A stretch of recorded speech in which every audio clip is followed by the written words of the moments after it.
After my graduation, I returned from university and found the house empty with a sold sign out front. My parents left without notice. My stuff was in boxes on the driveway. "Handle it," my mom said. 1 year later, they begged me to erase their crimes. I refused. Now they're behind bars. Hi, my name is Madison Clark. I am 23 years old. That day, when I put on the navy blue gown of the University of Michigan and held the square cap in my hand, it felt as if my heart was about to burst from both nerves and happiness.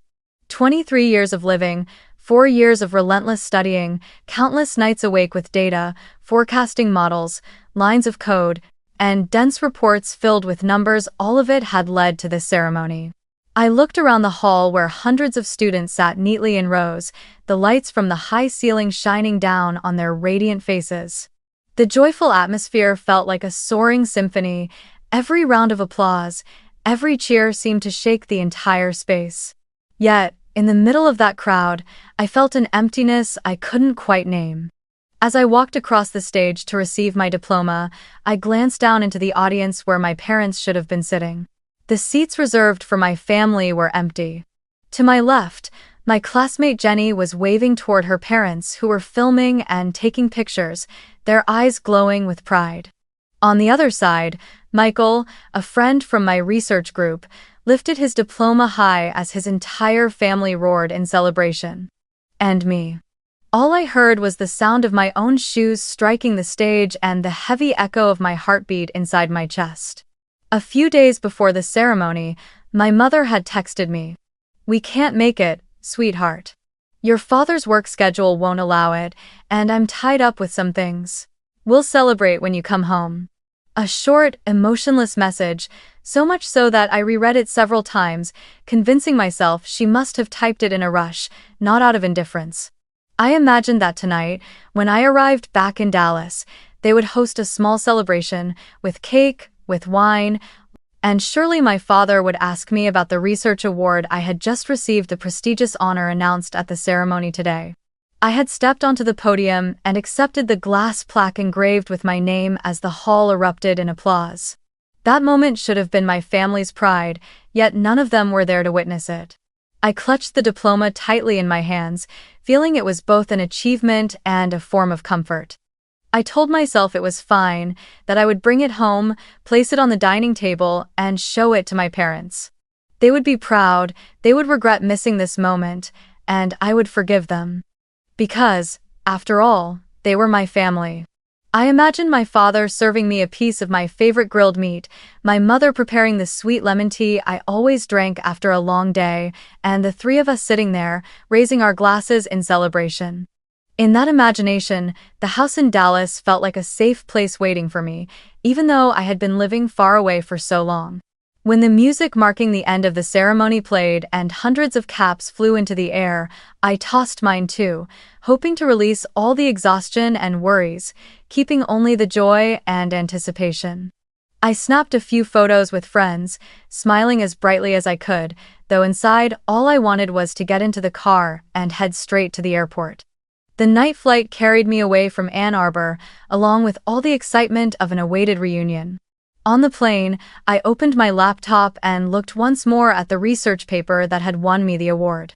I thought of the moment I would tell my parents every detail, imagining my mother's eyes lighting up and my father nodding, as if he finally acknowledged my choice of field.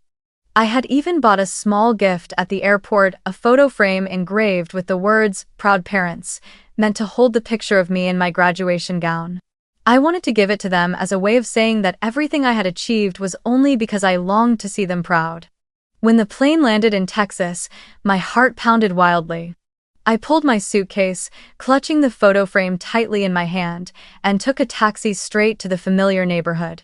Along the way, every streetlight, every restaurant sign I had known for years stirred a flood of emotions inside me. I pictured my mother setting the table, my father opening a bottle of wine, and laughter about to fill the house where I had grown up. But when the taxi stopped in front of my street, my heart skipped a beat. Just a few months ago, I had FaceTimed my mother and seen her trimming the flower beds in the yard, while my father struggled with the pipes near the garage. Maplewood Street had always been alive with rows of bright maple trees, the air filled with the faint scent of freshly cut grass. Yet today, the first thing I saw was our lawn, dried out and patchy, its yellow stains looking as though it had been abandoned for weeks. I frowned, telling myself that maybe my parents were too busy, or perhaps away on a short vacation, and hadn't had time to tend to it. But when my eyes lifted to the second-floor window, where the navy curtains my mother had always loved once hung, my chest tightened. The curtains were gone, leaving only bare, empty panes of glass, cold and hollow, reflecting the glow of the streetlights. I leaned forward, my eyes widening as I caught sight of the sign staked into the front yard, a large, blood-red board with bold white letters. Sold. I couldn't believe what I was seeing. That sign seemed to tear apart every hope I had nurtured throughout the flight. I scrambled to find some reasonable explanation. Maybe my parents had just sold another property, maybe this was some kind of neighbor's prank.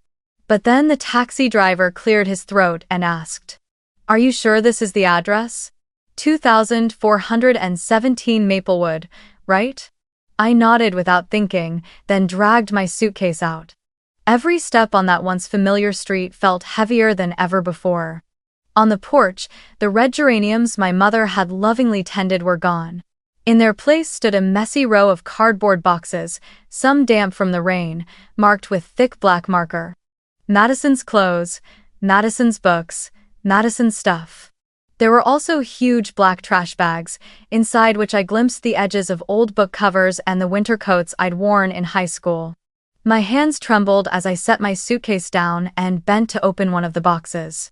Inside were the notebooks I'd used during my freshman year of college, exam papers still covered in red scribbles. The musty scent of old paper rose to my nose, choking me.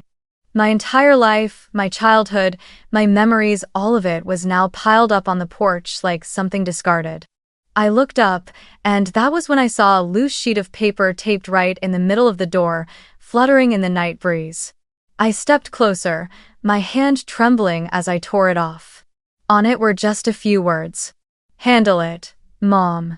I stood frozen, my eyes locked on the line, my heart pounding. It wasn't an apology, it wasn't an explanation. It was nothing more than a cold, indifferent command, as if everything that belonged to me was just a burden she had finally thrown off. My fingers shook as I dialed my mother's number. It took me 3 tries to actually hit the call button, my throat tight and dry. The ringing tone came first, then my mother's voice, familiar yet suddenly so distant, answered on the other end. "Hello? Who's this?" I swallowed hard, forcing myself to stay calm. "Mom, it's me. Madison. I'm standing in front of the house. Why? Why is there a sold sign? Why is all my stuff out on the porch?" There was a brief silence on the other end, then a cool sigh. "Oh, that. We sold the house, it had to be quick.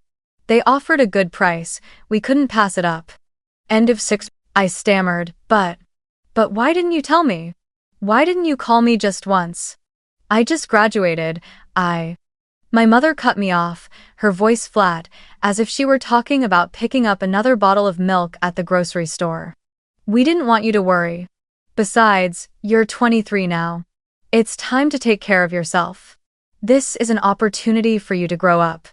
I felt dizzy, unable to believe my ears. I gripped the phone tighter, my throat burning. "Mom, you left me? You and Dad both? What about my room? What about me?" I could faintly hear my father's voice somewhere in the background, but his words were unclear. My mother continued, "We need a new start. Your father's health can't handle the Texas climate anymore. Florida is better. You have to learn to stand on your own 2 feet. Don't make such a big deal out of it. I left all your things on the porch, nothing is missing. That's enough." "Oh, enough?" I gave a bitter laugh, tears spilling down my cheeks, my voice breaking apart. "You call abandoning me right after my graduation enough? Leaving me nothing but a note that says, 'Handle it'? I thought..." I stopped, unable to go on, the words splintering in my throat. On the other end, my mother's voice dropped, drained of any patience. "Listen, Madison. We raised you for 23 years. We paid your tuition. We gave you a roof over your head. Our obligation ends here. Now you take care of yourself. I'm busy, I have to meet the realtor. And then the call disconnected. The dark screen of my phone reflected my own face, pale, eyes rimmed red. I stood motionless at the door, still clutching the crumpled note in my hand. The night draped itself over the familiar street, and for the first time in my life, I felt like a stranger in the place that had once been home. The cardboard boxes sat silently beside me, witnesses to an unchangeable truth. I had been abandoned. And from that moment on, I knew nothing in my life would ever be the same again. I sank down on the porch steps, my back against the pile of boxes, my small suitcase still lying awkwardly at my feet. The night wind swept past, tugging the "handle it" note from my fingers and carrying it across the dry, withered lawn. I watched it flutter away as if it were the slip of paper that severed my entire childhood. Each breath I took grew heavier, my chest aching not from running but from something far worse. Humiliation. Just this morning, I had held a prestigious college diploma in my hands, not yet even able to savor the pride of it, and now, by nightfall, I was nothing more than a homeless daughter sitting on the porch of the house that used to be mine. I pulled out my phone and tried calling a few old friends. I dialed Jessica, my roommate of 4 years. On the other end came the automated message. The number you have dialed is currently unavailable. I tried Michael next, the one who had worked with me on our research project. He picked up, his voice cheerful. Madison, congratulations. I heard you won a big award. But I'm so sorry, I'm getting ready for a flight to New York in the morning. My new company wants me to start right away this week. I hesitated, about to tell him everything, but he spoke quickly. I'll call you back later, okay? And hung up. I went on calling a few more. Sarah was on her honeymoon after her wedding. David had gone back to his hometown in Minnesota, and Linda had just started her summer internship in Chicago. Everyone had a reason, everyone had a life waiting for them. And me, I had nothing but a pile of boxes left on the porch. Holding my phone, staring at the contact list on the screen, my heart clenched. I had spent all my college years studying, striving for the best grades, always believing that when I graduated at least I would have my family as a safety net. I hadn't built many relationships or created a wide network like other students did, because I believed that, in the end, after everything, my parents would still be the place I could return to. And now, the truth had slapped me straight in the face. Even my family had disappeared. The sound of crickets buzzed, cars hummed in the distance from the highway, while I sat there invisible among everything that once belonged to me. The sold sign in the yard glared like a bright red period at the end of a sentence, impossible to erase. I felt myself torn between two worlds, the dream world, where I was welcomed home with my parents' open arms, and the real world, where I was nothing more than an old, forgotten thing left out on the street. A strong gust of wind toppled the cardboard boxes, flapping their lids open to reveal a brown teddy bear, the one I had slept with every night throughout middle school. I reached for it, its fur worn, its plastic eyes slightly scratched, yet still carrying the faint scent of home. I pressed it to my chest, and for the first time in so long, I sobbed out loud. Not the silent crying of long exam nights, but deep, choking tears of pain and humiliation, as if the whole world had turned its back on me. I thought of my friends celebrating with their families, of the graduation parties filled with laughter and music. And here I was, a brand new graduate sitting in the middle of my own discarded belongings, in front of a house that now belonged to someone else. That night, I didn't sleep. I sat on the porch, my eyes fixed on the "handle it" note the wind had blown away, now lying across the dead grass. Those two words echoed again and again in my mind. Handle it, take care of it yourself. If before I still held on to a fragile hope that my parents' absence at my graduation was only temporary, that hope was now completely gone. I realized I had been officially left behind. And the most painful part wasn't that they left, it was how they left, quietly, coldly, without a single word of guidance or care. The next morning, as the sun climbed higher and cast its harsh rays over the withered lawn in front of the house, the sight around me grew even more unbearable. I sat there, surrounded by boxes of my discarded belongings, feeling like a homeless person on the very street where I had spent my childhood. The phone in my hand still felt hot after all the unanswered calls from the night before. I had tried reaching out to many old friends, but everyone had a reason. Everyone was busy with work, with their new lives after graduation. A vast emptiness opened up inside me, as if the world had shut every door in my face. In my confusion, I scrolled through my contacts, and my finger stopped on a name I hadn't thought about in a long time. Emily Torres. Emily had been my closest friend during freshman year. We had stayed up countless nights working on group projects, eaten cheap pizza after every exam, and cried together in our dorm when homesickness hit. After sophomore year, Emily moved back to Austin to pursue a startup project with her boyfriend, and our contact had faded. Yet at that moment, hers was the only name that felt possible to call. I took a deep breath, my hand trembling as I pressed the call button. The phone rang a few times, and when her familiar voice answered, my heart cracked open. Madison? Oh my God, it's been forever. How are you? I had planned to start with a polite greeting, but my throat closed up, and after only a heartbeat, I broke down crying. My sobs spilled through the line uncontrollably. Emily was silent for a moment, then her voice softened. What's going on? Calm down, tell me what happened. Through hiccuping breaths, I told her everything from returning after graduation and seeing the sold sign to the boxes on the porch, the cold note reading, "Handle it," and the brutal phone call with my mother. I spoke while shaking, my words faltering and breaking off at times under the weight of my tears. Emily didn't interrupt me. Every so often, she just let out a sigh, or a sharp, "Oh my God," filled with anger. When I finally finished, both ends of the line went silent for a few seconds. Then Emily spoke, her voice firm, steady, without the slightest hesitation. Madison, listen to me. Don't sit there another minute. Take what's most important to you. Get on a bus, or catch a ride right now. My place in Austin has a spare room.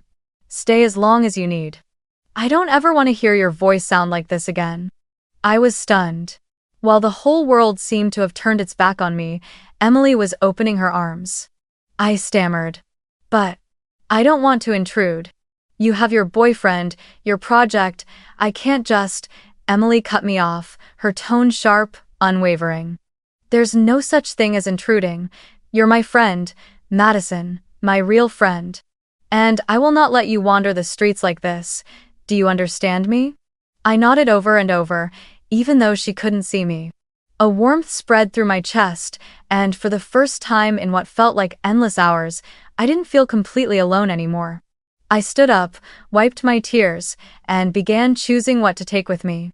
Opening each box, I weighed what I needed against what I could leave behind.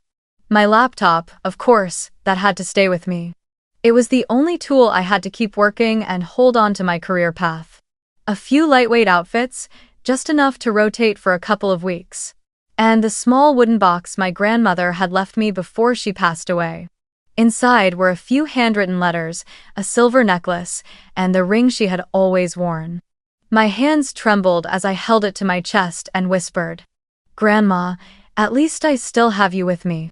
The rest books, small keepsakes, a few photos, the old teddy bear I knew I couldn't carry at all. I arranged them neatly again, trying to pack them carefully into the boxes as a way of saying goodbye.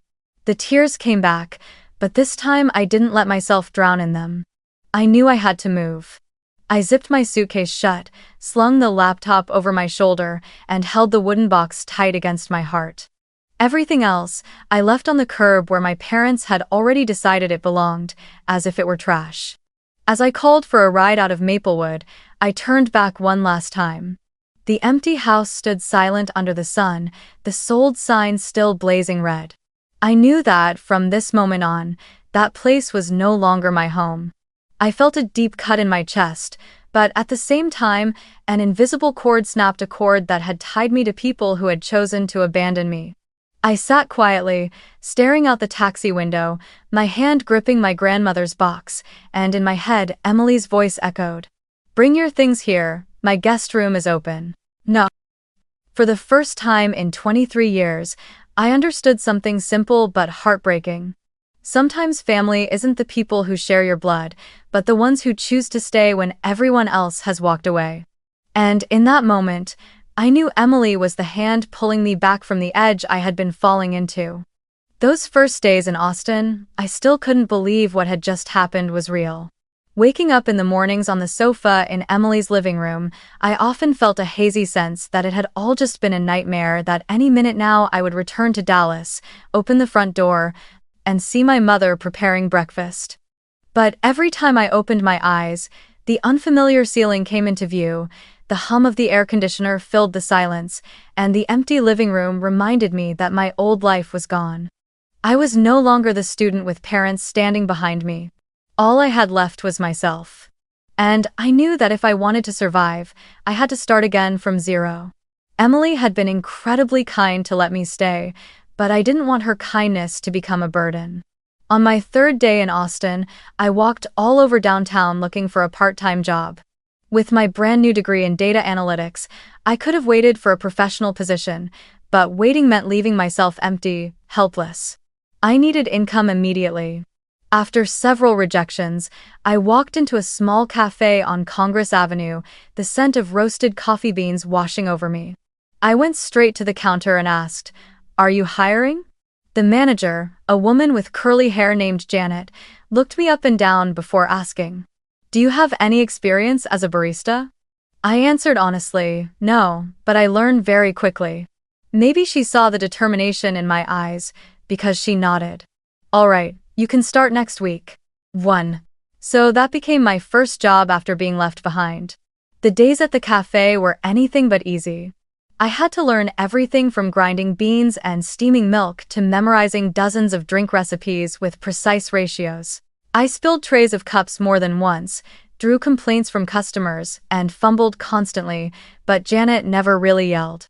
She would only say, "If you make a mistake, fix it, just don't give up." And I clung to that sentence to keep going. By day, I wore an apron, forced a smile for customers, ran orders, mopped floors, and took out trash. No one there knew I had just graduated with an outstanding research award, that inside my bag was still the prestigious degree from the University of Michigan. Here, I was just a brand new barista learning how to earn minimum wage $1 at a time. But at night, when I took off the apron and returned to the small apartment Emily shared with me, I became someone else again. I opened my laptop, logged into freelance platforms, and accepted small data analysis jobs for a few startups. Most of the work was cleaning data, running forecasting models, or turning numbers into dashboards for their investor presentations. The pay wasn't much, but it was enough to remind me that I was still using my mind, that I was still Madison Clark, the girl who had chosen data analytics with the dream of changing the world through numbers. I often worked late into the night, my eyes burning, my head pounding from exhaustion. Many times Emily would wake up in the middle of the night, see me still at the screen, and whisper, "You're going to burn out." I would just smile, my voice hoarse. "I can't stop. If I stop, I'll fall apart." Outside of work, I signed myself up for an online course in cybersecurity. I knew that in the tech world, one skill alone wasn't enough. I wanted to be stronger, more versatile, so that no one could ever easily dismiss my worth again.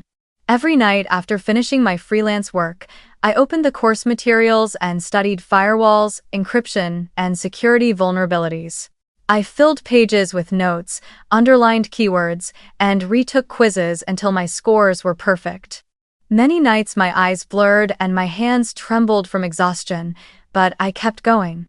There were moments when I was so tired I just wanted to quit. Once, after being scolded by a customer for handing out the wrong drink, I ran into the restroom, gripped the edge of the sink, and cried.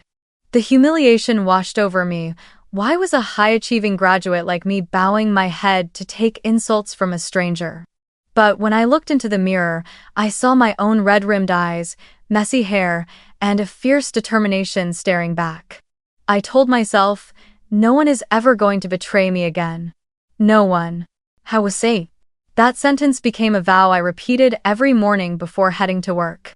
It was like a rope pulling me out of despair, forcing me to stand up. I began planning my finances carefully, recording every bit of income, every dollar saved. I also started building my portfolio, gathering all my freelance projects into one collection so that when a big opportunity came, I would be ready. Those months were harsh, but they forged me into someone new. I learned how to live with little, how to rely only on myself. Some days I ate nothing but instant noodles and discounted day-old bread, yet I still sat at my desk, opened my laptop, and worked. Some days my body ached after a 10-hour shift, yet I still forced myself to take another lesson on data encryption. Each night, when I lay down on the sofa, I fell asleep instantly from exhaustion, but in that restless sleep, I saw myself rebuilding my life one brick at a time. I knew this road would be long and lonely. But unlike those first days sitting among the boxes in Dallas, now I no longer felt completely invisible. I had a goal. I had work. I had knowledge slowly thickening day by day. And above all, I had a vow I would never forget. No one, not even my parents, would ever decide my fate again. I pushed myself to live hour by hour, using the rhythm of work to fill the hollow space inside. And yet, no matter how hard I tried, when night fell, when I shut my laptop and watched the city lights spill through the window, the same questions kept creeping back. Why did they do this to me? Were they so desperate they had no choice but to sell the house? Had I been so blind, so self-absorbed that I didn't see my parents' struggles? And if so, why didn't they say a single word, but left only that cold piece of paper instead? I had no answer. And I knew I might never have one for the rest of my life. Sometimes the pain didn't come from losing a home, but from the gnawing doubt that maybe it was my fault. I still thought, maybe they had a good reason. Maybe I'd missed something. That maybe clawed at me every night, like a needle scraping at my mind, keeping me from any real sleep. One afternoon, while I was sitting in the cafe's break room scrolling through my phone, I heard Brandon, my coworker on the same shift, let out a small laugh. "Hey, Madison, isn't your dad from Dallas?" I froze and turned to see him holding out his phone. On the screen was a photo posted on a Dallas community Facebook page, taken at a town meeting about expanding a city park. The caption showed the date, and my heart clenched when I saw it had been 3 days before I came back from Michigan. In the photo, sitting in the back row, unmistakable. My father, James Clark, hunched the way he always did, wearing his familiar silver-rimmed glasses, his eyes fixed on the stage. I went numb. My head spun, my heart pounding hard. I grabbed Brandon's phone, staring at the image even though it was grainy and blurred. There was no mistaking it. If he'd been in Dallas 3 days before I returned, then everything my mother had said, "We had to sell in a rush. We couldn't wait for you," had been a lie. There had been no urgency at all. They had planned it, prepared it, and deliberately abandoned me without even the courtesy of a warning. I let go of the phone, my hands trembling uncontrollably. Brandon looked at me, puzzled. "You okay? Did something happen?" I forced a shaky smile, trying to brush it off. "It's nothing, just surprising, that's all." But inside, it felt like my world had collapsed all over again. The needle of doubt had been pulled out, only to be replaced by a real knife. The truth that my parents hadn't been forced, hadn't acted out of circumstance. They had simply chosen to leave me behind. That night, I couldn't hold it in any longer. I stepped out onto Emily's balcony, phone in hand. After months of avoidance, I finally dialed my mother's number. My heart thrashed in my chest, each ring pounding against my temples. When the call connected, her voice came through, calm, so calm it made my skin crawl. "Madison? Why are you calling me now?" I drew in a long breath, fighting to keep my voice steady though it shook. "Why did you say you had to sell in a rush? Why did you tell me you couldn't wait?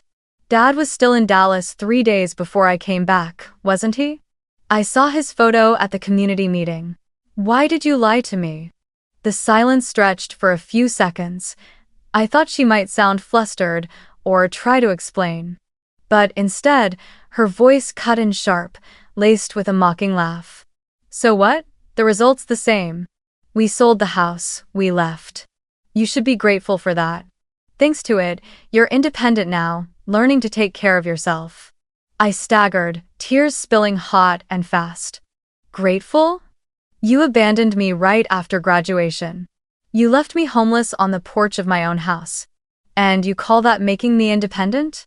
My mother stayed silent for a moment, then let out a sigh as if the entire conversation were just some petty nuisance. You've always been too sensitive, Madison. We gave you 23 years of life. It's time for you to stand on your own. Stop blaming us. I broke down, feeling as if the last layer of my skin had been ripped away. My voice cracked, raw and trembling. From now on, don't call me your daughter. If you chose to abandon me, then consider me as if I never existed. I hung up before she could answer. In my hand, the phone vibrated over and over, missed calls, text messages. But I didn't open them. I went into settings and blocked every number from my parents. Then I deleted every email, every contact connected to my family. My hands trembled, but with each press of the delete button, my chest grew lighter. By the time I was done, my contacts list only held friends and colleagues. There was no trace left of the people who had given me life, raised me, and then left me behind. That night I sat alone on the balcony, the city lights stretching out before me. Inside, the pain no longer cut like a blade, it had become a cold, hollow space. I knew I had just severed the last thread that tied me to them. But somewhere deep down, a vague instinct still crept in. This wouldn't be the last time. People who choose to abandon often come back not out of love, but because they need something. And I understood that one day, my parents would return not with affection, but with desperation. After that final call, when I cut off all contact with my parents, an enormous emptiness opened up in my life. But it was in that emptiness that I began to discover a new strength. I no longer waited for a reconciliation call, no longer hoped for an apology text. Their silence became the clearest proof. They truly were no longer my support. And from that moment, I understood that if I wanted to stand firm, I had to build a new foundation, one of my own making, one no one could sell or take away from me. After nearly half a year of sleeping on Emily's living room sofa, I had saved enough to rent a small studio apartment on the outskirts of Austin. Barely 35 square meters, yet to me it was a monumental achievement. I still remember the morning I moved in, when I placed the new key in the palm of my hand and saw it gleam in the sunlight. It felt like a symbol of freedom. The 4 plain white walls, the slightly worn wooden floor, the window overlooking a parking lot, none of it was remarkable, but every detail belonged to me. This was a place where no one could ever tape a note saying, "Handle it," and abandon me again. During those days in the studio, I worked, studied, and saved every penny I could. In the mornings, I kept my shifts at the cafe. At night, I took on more freelance jobs, from writing data reports for an e-commerce store to helping a startup build its customer database system. Gradually, I gained a few loyal clients, and they recommended me to others. The income wasn't much yet, but it was enough to pay rent, cover living costs, and most importantly, give me a sense of true independence. I no longer felt like someone dependent. I was sustaining myself with my own skills. One day, I received an email from Professor Williams, the advisor who had guided my research project back at the University of Michigan. He had stumbled upon an analysis I posted on a professional forum and decided to reach out. "Madison," he wrote, "I always knew you had potential. I hear you've continued your studies? Have you ever thought about accelerating your program? I believe you could finish earlier." I read that email 3 times, my heart pounding. Finishing early, that was something I had never even considered, yet it was a door I suddenly longed to open. I called him right away. During our conversation, he laid out the details clearly. If I enrolled in summer courses, added a few extra online credits, and kept my grades high, I could shorten the program by at least a year. "It will be very demanding," he stressed, "but you are one of the few students I truly believe can handle it." I sat in silence for a few moments, then finally whispered, "Yes, I want to try." From that day on, I entered a new cycle, one far harsher than before. I worked my cafe shifts by day, freelanced at night, and crammed every remaining gap of time with academic texts, advanced coursework, and research materials. Some days I studied so intensely I forgot to eat, my eyes bloodshot from staring at the screen for hours on end. But instead of feeling broken, I felt as though I was forging myself in fire. Every new concept I mastered, every certificate I earned, became another layer of armor, shielding me from the fear of ever being abandoned again. Sometimes Emily would look at me and shake her head. "You're turning yourself into a machine," she'd say. I'd give a faint smile. Maybe. But at least machines don't get thrown away. The words left us both silent. Yet Emily understood, and I understood too. This was the only road left for me to heal. Gradually, those efforts began to bear fruit. A startup in Austin, one I had freelanced for, officially offered me a long-term position with far better pay. They needed someone who could handle data analysis and also advise on security. I accepted, turning my tiny studio into a makeshift home office. On the wall, I hung my degree and the cybersecurity certificate I had just earned. Every time I looked at them, it felt like I was writing a new version of my life. Some nights, sitting alone in that small room, I would remember the feeling of graduation day, looking down at the empty seats where my parents should have been, telling myself I'd make them proud when I came home. But now, I no longer craved that. I wanted to make myself proud. I wanted to look in the mirror and see a strong woman, someone no longer defined by anyone's rejection. And so, month after month, I moved closer to my goal. I registered for every summer credit, stayed up late, woke up early, and pushed myself through every challenge. Whenever I felt like I couldn't go on, I thought of the boxes on the porch, the handle it note, and my mother's cold voice. Then I clenched my fists and kept going. I would never again let anyone decide my future. A year after moving to Austin, sitting in my little studio and looking back at the road behind me, I realized I was no longer the girl left behind on a summer night in Dallas. I had become a new version of myself, resilient, independent, and strong. I wasn't just surviving anymore. I had started to truly live. And deep down, I knew this was only the beginning of my journey to claim my place in the wider world. I can still remember that night vividly. After a long shift at the cafe, I came back to my small studio, opened my laptop, and began finishing a data analysis project for a startup in Austin. I was focused when my phone started vibrating again and again. A message popped up from an unknown number, but the moment I glanced at the way the words were typed, I knew exactly who it was. "Madison, we're in trouble. You're the only one who can help." I went cold. After all those months of severing contact, I had built a fortress around myself. And now, just 4 short lines had brought back a flood of painful memories: the handle it note taped to the door, the boxes on the porch, and the nights I lay on Emily's sofa crying quietly into the dark. I set the phone down on the table, my heart in turmoil. Part of me wanted to throw it in the trash and shut it off like I had never seen the message, but another part urged me on. They needed me again. Not out of love, but out of desperation. I opened my laptop and began to search. Everything I had learned about data and information retrieval now became a tool to expose my own parents. After only a few hours, a clear picture emerged. After selling the Dallas house, they had used the proceeds and their savings to buy a villa worth nearly $700,000 in Florida. Social media photos from a relative showed them cruising, dining at upscale restaurants, flaunting a new car and new clothes. While I sat on the old porch with my suitcase, they were raising champagne flutes on a yacht. But in recent months, the traces showed a reversal. I found a small article reporting that James Clark, my father, was accused of being involved in a financial fraud scheme, a kind of Ponzi operation targeting retirees, promising huge returns from shady investments. The more I dug, the clearer it became. They were falling apart. Debts piling up, federal investigations, and the looming threat of court hearings. I sat motionless, my heart racing. It turned out none of it was accidental. They had left me, moved to Florida to enjoy luxury, and when everything collapsed, they came to me, the daughter they had ruthlessly abandoned, as their last lifeline. Another message arrived soon after. You have the skills. You can erase traces, reorganize the data, help us get out of this mess. Only you can do it. I stared at the screen, my hand trembling with anger. There was no apology. No remorse for what they had done.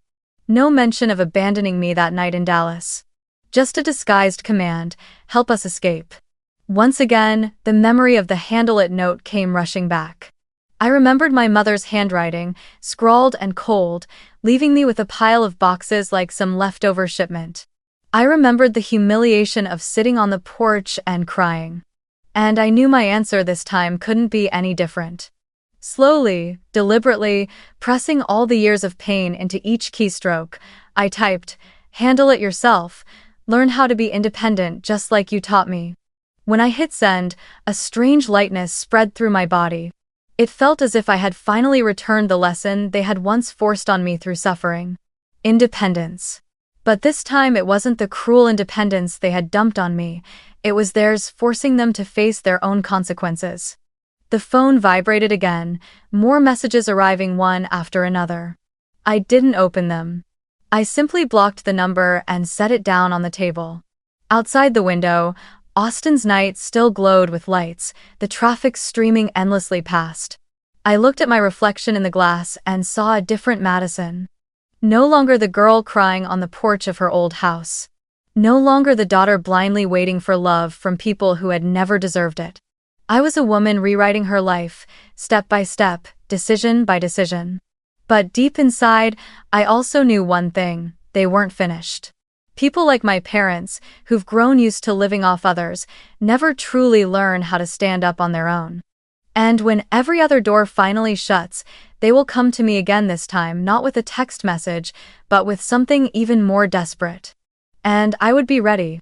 I thought that after blocking their number and sending my mother that cutting reply, everything would finally be over.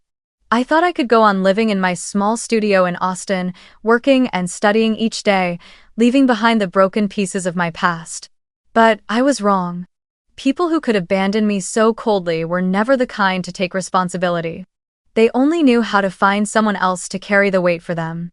And this time, the name they chose was still mine. One September morning, while I was at the office of the startup where I worked part-time as a data analyst, the door opened and two men in black suits walked in with a brown-haired woman wearing an FBI badge. The air instantly grew heavy, and my coworkers looked on with a mix of curiosity and unease. The woman stepped closer, her voice firm. "Are you Madison Clark?" My heart raced as I nodded. "I'm Special Agent Sandra Martinez, and these are my colleagues. We'd like to speak with you regarding an investigation involving your parents." I froze. Out of old instinct, for a split second I wanted to deny any connection to James and Patricia Clark. But I stopped myself, drew in a deep breath, and kept my voice steady. "I'll cooperate. But I want a lawyer before I say anything." A few whispers rippled through the office, but Agent Martinez gave a slight nod, her eyes never leaving mine. "That is your right."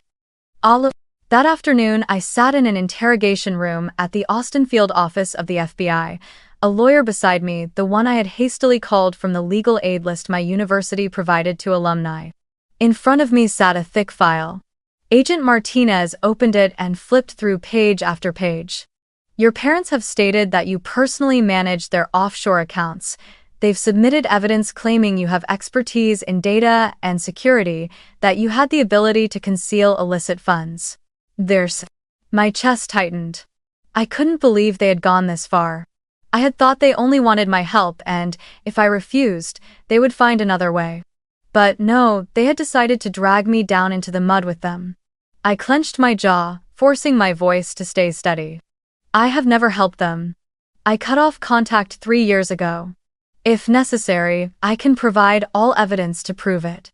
My lawyer placed a hand on the table and added, "My client will provide every piece of data, including emails, messages, and activity logs, to demonstrate she is completely uninvolved." It took me nearly 2 weeks to compile everything. From recordings of my final calls with them to the recent pleas I had ignored, I handed it all over to the investigators. I also provided my personal financial history, bank statements, rental invoices, wages from the cafe, and freelance contracts. Everything was transparent. Every dollar I earned was clean and modest, completely unrelated to the vast sums my parents were accused of hiding. The process drained me. Many nights I collapsed in front of my laptop, crying as I combed through every email, every line of text message. But the deeper I dug, the more I realized something. The same indifference and cruelty they had shown me in the past had now become the very evidence protecting me. Those cold words, "Handle it yourself," the recordings of my mother's detached voice, even the unanswered emails I had once written begging for an explanation, all of it now proved that our relationship had long since been broken. I had no ties left to them, except resentment. When the first hearing took place, I sat in the witness row and looked at my parents from afar. My father looked noticeably older, his hair grayer, his face drawn and tense. My mother still tried to keep her cold composure, but her eyes betrayed panic. Their lawyer tried to shift the blame onto me, insisting that as the younger one with technical skills, I must have been the hand behind the offshore accounts. But when the evidence I had submitted was presented, the desperate emails they had sent me, my financial statements, even the location data from my phone proving I had never set foot in Florida, their argument crumbled completely. I saw my mother lower her head, unable to face me. My father turned toward me, his eyes a strange mix of anger and pleading. But I no longer shed tears. I sat upright, my hands clenched tightly together, reminding myself, this is justice. The trial stretched on for months. Every time I was summoned, I appeared with my files in order. The more evidence I submitted, the tighter the court's grip became on my parents. They were not only tied to financial fraud, but also to perjury and deliberately framing another person to escape blame. Each time the prosecutor read out a new indictment, it felt like another chain tightening around them. And inside me, there was a complicated feeling, bitter, yet liberating. They had dug their own graves, tried to drag me down with them, but I had escaped. On the day the final sentence was delivered, I sat quietly in the courtroom. 15 years in federal prison, the judge declared firmly. That sound felt like a final period, closing everything that had once bound me to them. I didn't cheer, I didn't clap. I only exhaled slowly, as if releasing a weight that had pressed against my chest for 3 long years. As they were led away, my mother lifted her head and looked at me. It wasn't love or remorse, it was sharp, bitter blame. I knew then she would never change. My father opened his mouth as if to say something, but the officers escorted him out before he could. I turned my face away, unwilling to hear a single word more. Walking out of the courthouse that day, I lifted my head to the vast Texas sky, sunlight pouring down bright and fierce. Inside me, one thought echoed: I had saved myself. And from that moment on, I knew the life ahead would belong entirely to me, with no ghosts left to bind me. In the months that followed, I poured all my energy into studying and working. I followed the accelerated track exactly as Professor Williams had suggested. After relentless semesters, I finally completed the program in just 3.5 years instead of 4.5. I still remember the morning I walked into the auditorium for my second graduation, this time not at the University of Michigan, but at the special ceremony for students who had finished the accelerated track.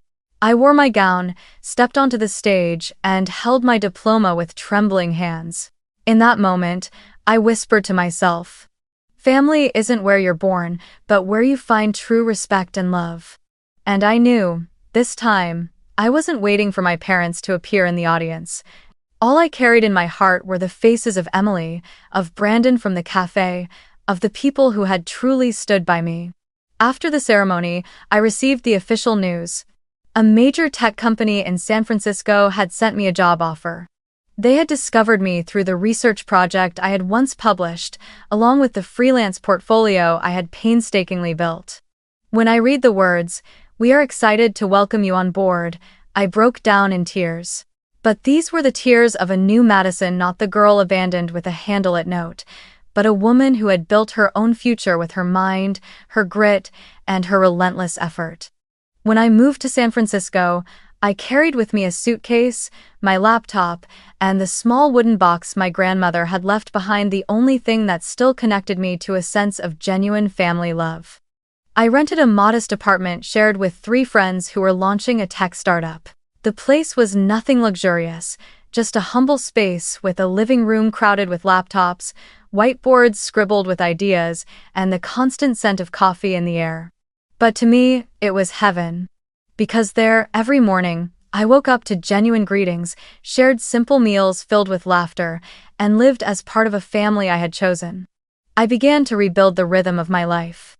In the mornings, I went to work at the company's headquarters, a glass tower overlooking the San Francisco Bay. In the evenings, I sat with my startup friends, brainstorming ideas that often stretched past midnight. I felt like a machine that had once been broken, now reassembled, stronger and steadier. I no longer trembled at every shift, no longer craved recognition from those who had abandoned me. Instead, I had learned to recognize my own worth.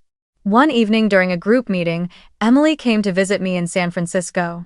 She looked around the cluttered but vibrant apartment, then turned to me with a smile. "See, I told you, you were never alone.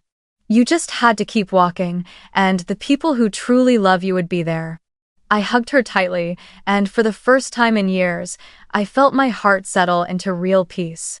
I knew my parents would spend the rest of their lives behind bars, and perhaps in their minds they still saw me as a traitor.